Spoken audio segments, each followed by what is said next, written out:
দ্বিতীয়ত বলছেন যে যারা বিচার করেছিল তাদের বিচার করা হবে কিনা। আমাদের দেশের আইনে আমরা এখন অপেক্ষা করছি জনাব এটিএম আজহারুল ইসলাম সাহেবের রায়ের পূর্ণাঙ্গ কপি বের হবে।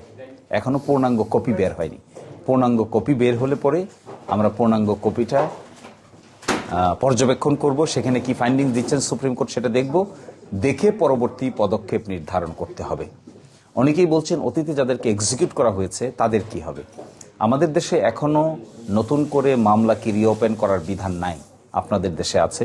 আমরা চেষ্টা করছি এরকম একটি সিস্টেম বাংলাদেশে ইন্ট্রোডিউস করা যায় কিনা, যেখানে মামলা নিষ্পত্তি হওয়ার পরেও পরবর্তীতে যদি নতুন এভিডেন্স আছে তখন যেন সেই মামলাগুলো আবার রিওপেন করা হয়।